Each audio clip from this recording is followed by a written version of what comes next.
Are you ready to transform the chaos of the back-to-school season into a well-structured routine that sets you and your family up for success? In this episode, we'll investigate the art of crafting a successful back-to-school strategy. Join us as we unpack 15 expert back tips that encompass wellness, fulfillment, mindset, and functionality.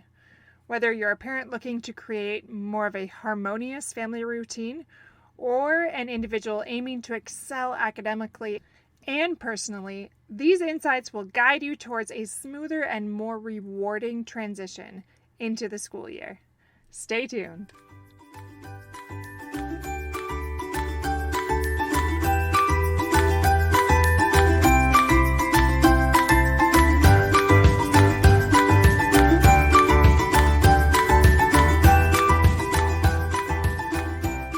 Hello, I'm Kendra Nielsen. Welcome to Fulfillment Therapy, where you will improve your relationship with yourself, your loved ones, and with God.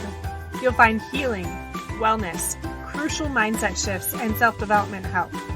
I'm a licensed therapist, personal trainer, and coach. In this podcast, you'll learn the skills and confidence needed to transform your life from merely surviving to living a fulfilling, flourishing life. You can't reach your God-given potential and become who you were meant to become by remaining where you are. If you're ready, we'll create an ignited life you can't wait to wake up to. And yes, it's possible. It's your time to shine, my friend.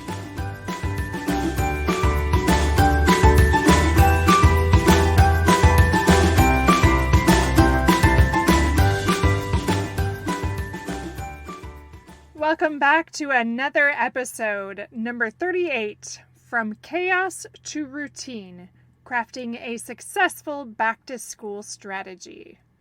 So as summer is wrapping up, the back-to-school season is about new beginnings and fresh opportunities. Yet for many people, it also comes with, honestly, this whirlwind of challenges and uncertainties and this sense of chaos that can leave parents and individuals feeling anxious and overwhelmed. But don't worry, in the chaos lies this chance to craft these effective strategies that can pave the way for success for an academic school year, for both you and your loved ones. In this episode today, we're going to explore the journey of transformation, a journey from chaos to routine. We're going to unveil a playbook, in a sense, of 15 invaluable tips that cover wellness, mindset, fulfillment, and some practical planning. So whether you're seeking a more balanced family life or even aiming to unlock your individual potential, I want you to get ready to unravel the secrets to navigating the back-to-school season with confidence and some much needed grace for yourself and maybe even for your family members. I need this for myself this week as school starts in just a few days, so hopefully this will be helpful to you as well. If you're anything like me and my family right now, it gets quite hectic before the school year starts, and we're all losing patience and seem to need more time away from each other after months in close quarters. And not just that, it's a little financially challenging with school supplies and school clothes and the sports and extracurricular fees being due. We often pay all of ours in a lump sum for the whole year. And we currently have 5 people in activities, and some of them several. So when you're trying to set up everything and get everything registered, get the school schedules aligned, get it all written out, make sure you've dotted all your I's and crossed your T's, is that the expression? It just feels like a lot. And that's only part of it, right? I don't know about you, but our house is often a little more out of order. And I'm tired of people moving my things and using them and borrowing them and finding my stuff all over the house when I'm confident I never touched it. And then there's also siblings fighting. Oh, so much fighting and teasing after just being around each other constantly. I don't know about you, but for me and my family, we are ready for a little more structure and space again. Can you relate to this? Even if you're in a different stage of life, you may feel like this as the summer winds up and you find yourself needing more focused goals. I was in the car a few days ago with my kids, and they were immediately badgering each other about first which seat they got in the van, which is a reoccurring argument, and then someone touching them, and then after that it was someone copying them. So I turned on the radio and I breathed deeply, and I was proud of myself for not reacting to all these things, and I calmly reminded them to be kind. Well, next it was two of them yelling at the third one to stop singing and fighting about how the singer was just doing it to annoy everyone. And then she started screaming and yelling and denying it. And eventually they were all yelling and tattling on each other, and it just went on and on. I can't even tell you how many directions it went, just from annoyance to annoyance to annoyance, and just wouldn't stop. It was one of those classic moments that I just could not believe how ridiculous their arguments were and never ending, to the point that I wanted to start sobbing or laughing uncontrollably, both which would have been a little concerning to my children. It finally ended with me yelling, "Enough! Everyone sit on your hands and no more talking to each other. I mean it! Total silence." I was really frustrated. Now, I don't usually yell a lot. I would say I yell more during the summer. But I don't like losing my patience and yelling at my kids. I really try to talk calmly and respectfully whenever possible. So I did end up apologizing, but instead of shaming myself, I recognize that we all hit a wall, and when we do, it may be time for some more structure or even more space, even just this re-evaluating. So that's what this episode is about today. If you can relate to any of this, today I want to share a few quick tips for creating a successful back-to-school strategy.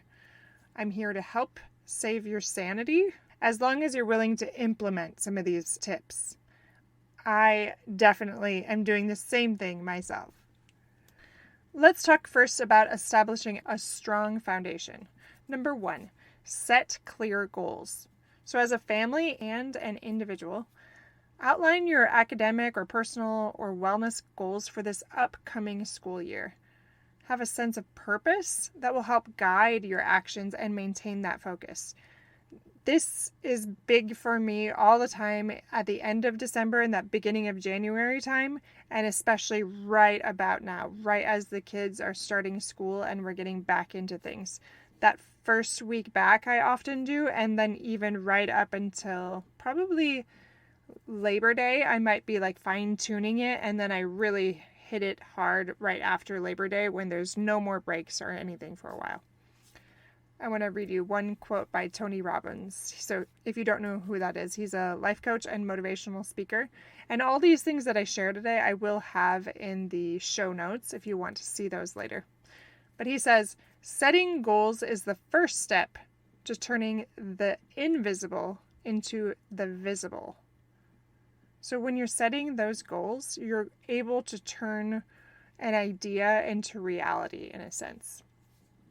Number 2. Create a routine. Establish a daily schedule that includes consistent wake-up times and bedtimes, meal times, study periods, and leisure activities. A structured routine fosters a sense of stability and reduces stress. Are you noticing this in your own home, like that lack of stability and that increased stress?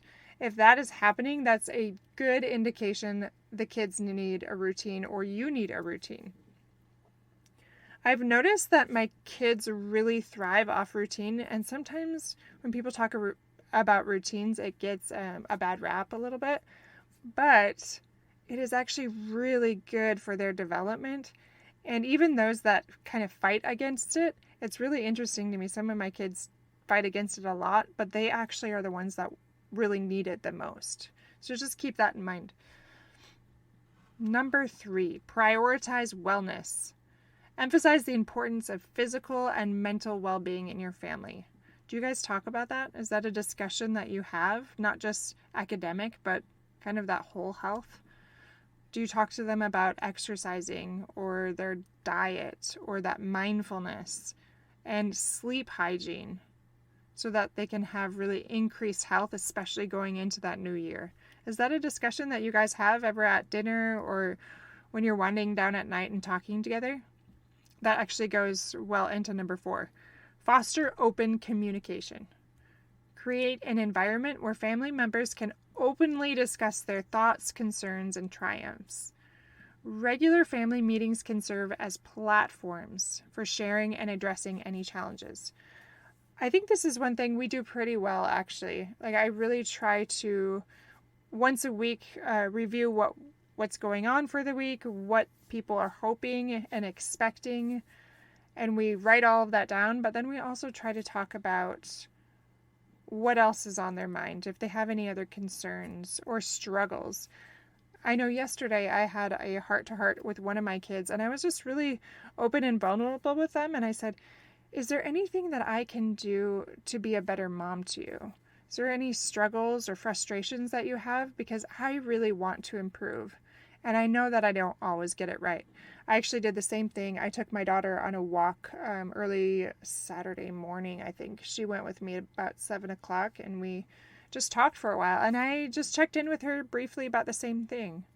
Like, how are you doing? How are you feeling about things? Is there anything I can do to improve and to help you become your best self?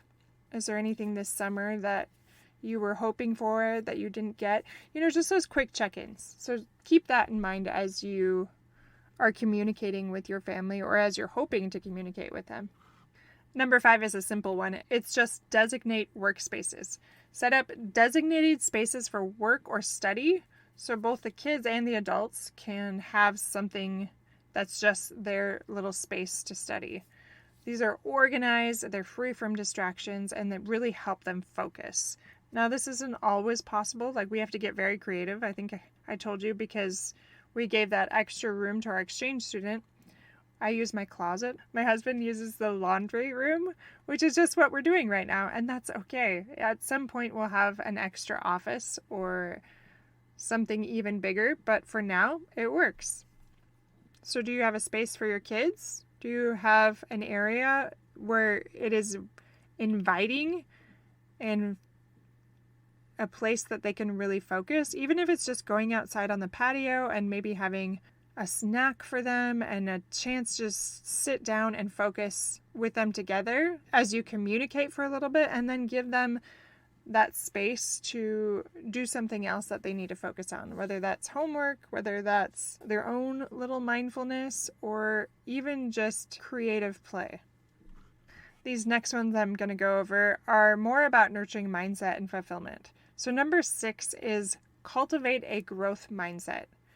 Encourage the belief in your family that abilities and intelligence can be developed through efforts and learning.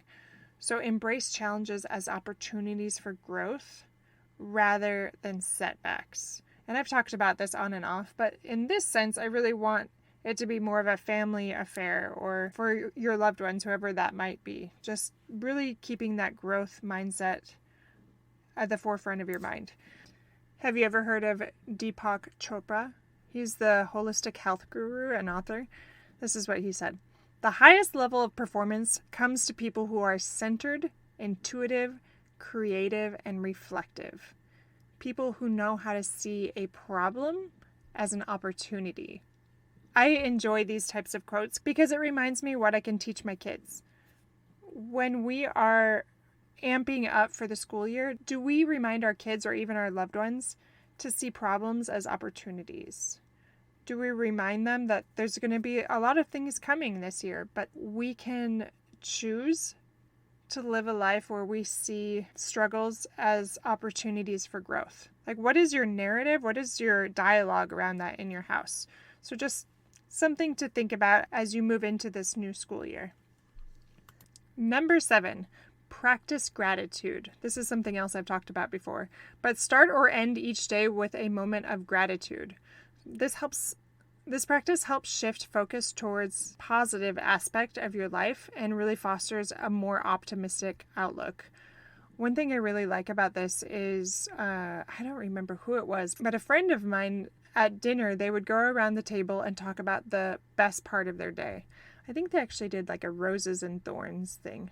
They talked about like one struggle that they wanted to share and get support from.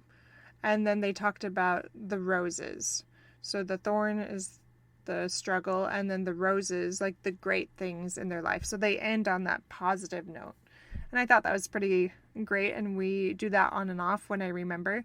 But last night, we just went around, and I have these little dinner cards that I found at a thrift store, I think, that we just read what it says on the card, and then we do what it says. Sometimes it's a little game, sometimes it's get to know you things. Well, last night it said, one interesting thing about my childhood is, and so everyone shares something, and at the end you all vote on what was the most interesting. So we all got to share something interesting about everyone's life, and the kids laughed a lot, and I thought it was pretty fun to remember those cute little things, and that fills us with more gratitude and bonds us. So maybe try that in your family. Robin Sharma, she's an author and leadership expert. She said, the quality of your life is determined by the quality of your thoughts. So when you are practicing gratitude, your quality of life really increases as you think about the good in your life. And the same goes on the other side. And I know in the summer, when we're around each other a lot, at least in my family, sometimes we can just kind of get stuck in that critical mindset and frustration when there's a lot more fighting, maybe just being in that closer proximity. Number 8, pursue passions. Dedicate time to hobbies and activities that bring joy and fulfillment. Engage in activities outside of your academic pursuits or even your work's pursuits for more of a well-rounded and content life. So that's not just for your kids. Like my kids really love ballroom right now. My daughter just said she wants to do horseback riding maybe next year. My son wants to explore karate this time around. My other daughter is starting point ballet, and my exchange student wants to do cheerleading. They just want to explore new things and try them out, and I am all about that.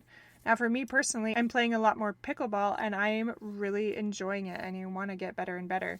So really just pursuing those things is going to bring us more joy. My husband is doing that as well with a softball team, and my son is doing cross country. What I mean here is that not everyone has to do structured sports or this or that. It can be robotics, it can be a book club, it can be anything that you want it to be, as long as you're really pursuing a hobby.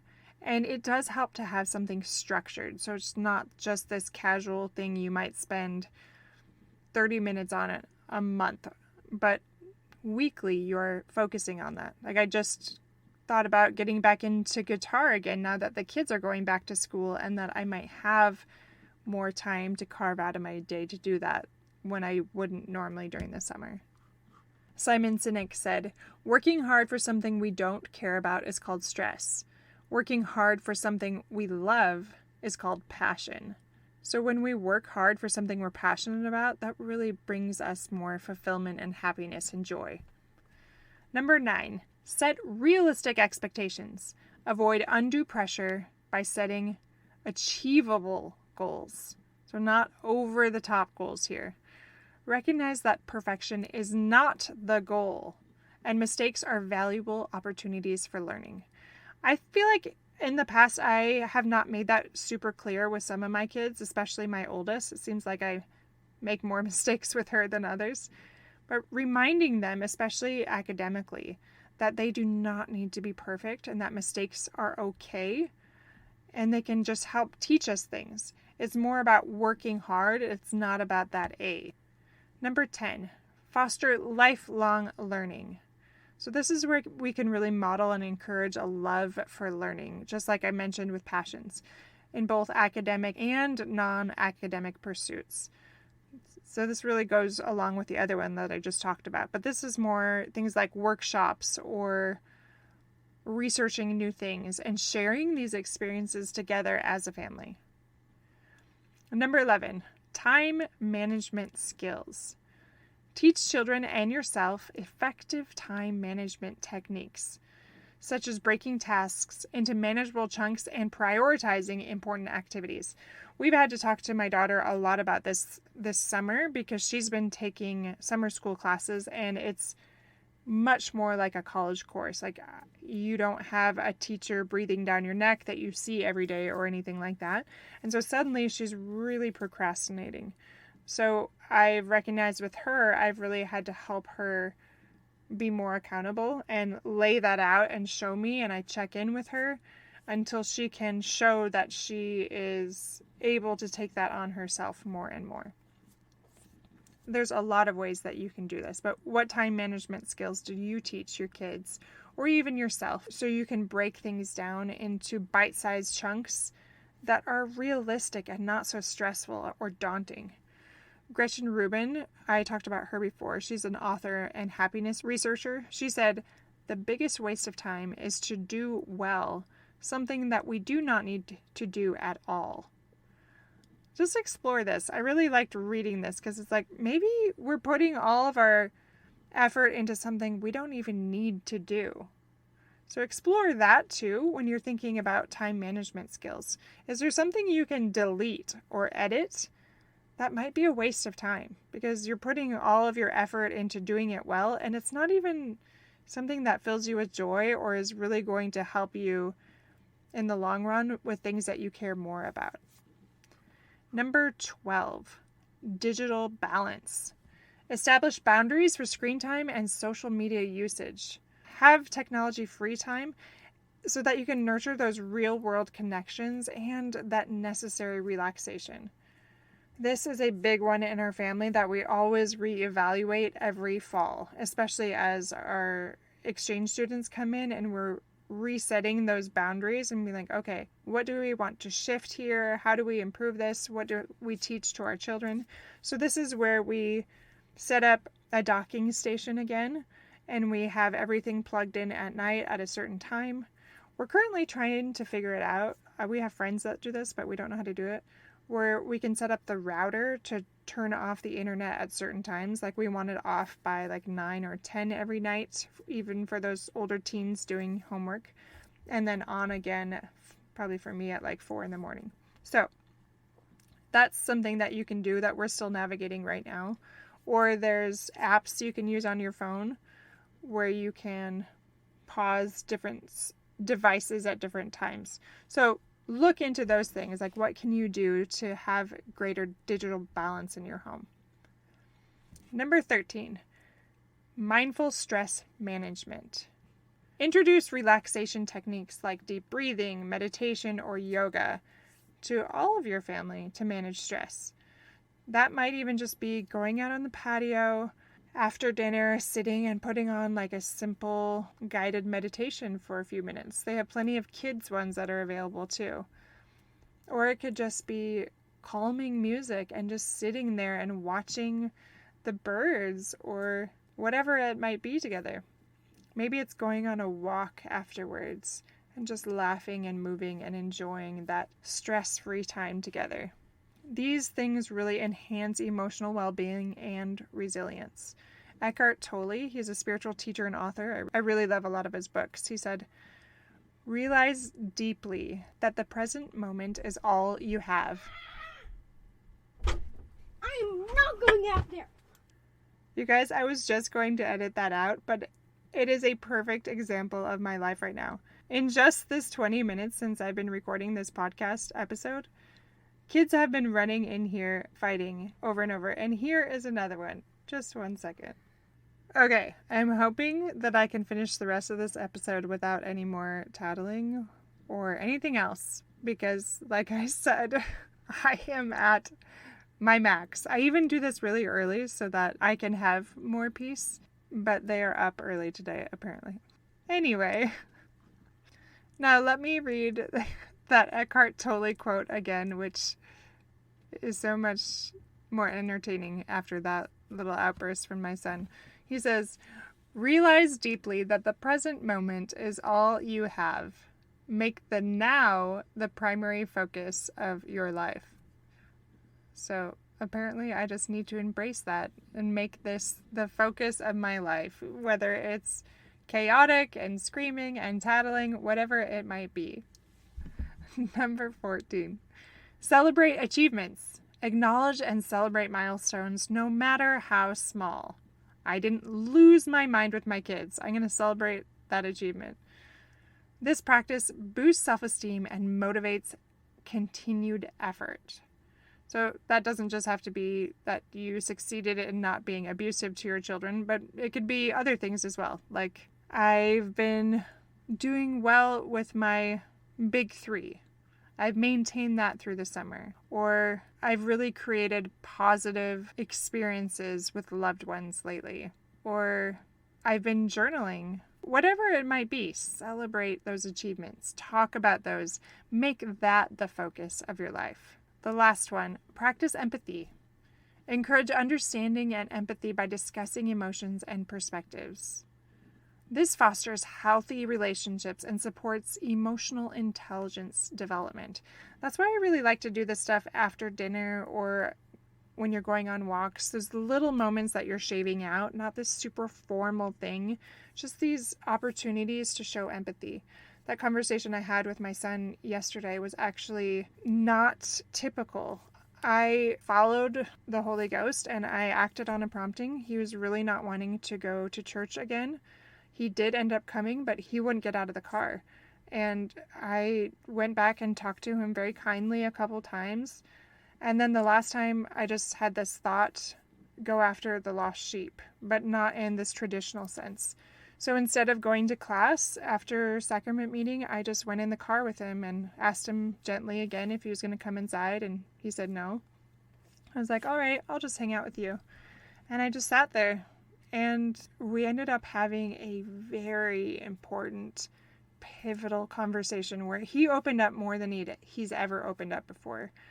And that only came after I was loving and empathetic, and where I talked about my feelings, and I was vulnerable, and I was humble and contrite, and I had that space for 1 hour to talk about whatever he wanted to talk about.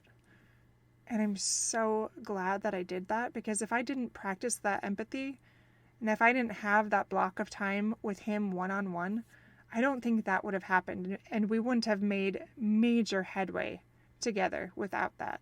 So think about that as you are exploring how to move into successful back-to-school strategies and create more routine in your life.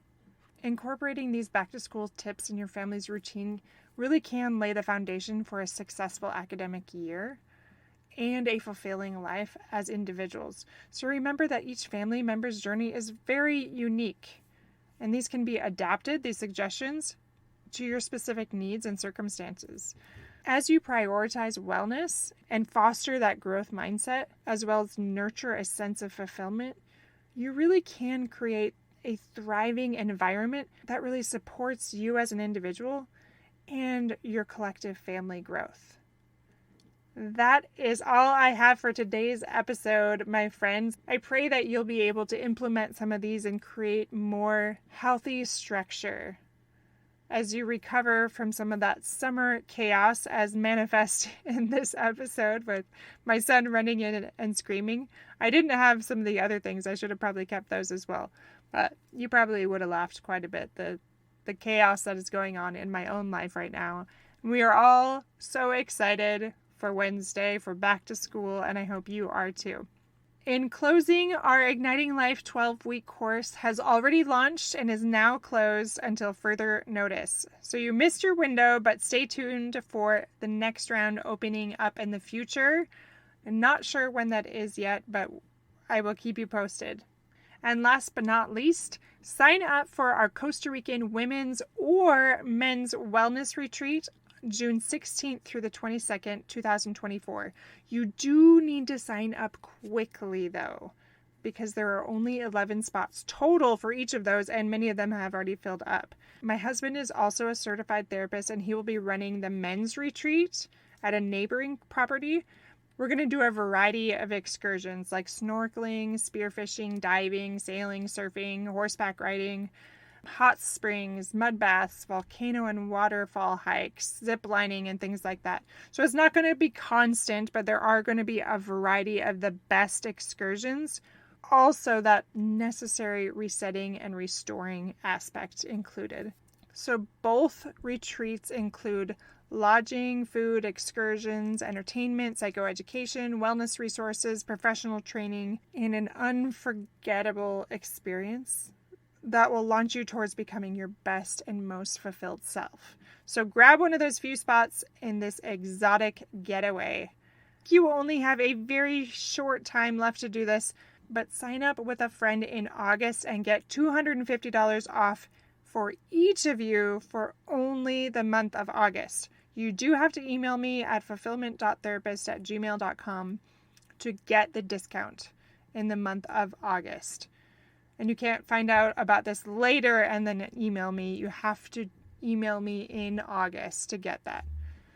That is just an added perk for those that stay up to date on the podcast. And it's our early bird special as well, because it is already an amazing deal. And we mark that up just a very small amount with everything that we're including in there. Best of luck this week in all that you do as you create more routine. Shine boldly and brightly and enjoy this time of transition, my friends. I will see you back here in a few days. Take care.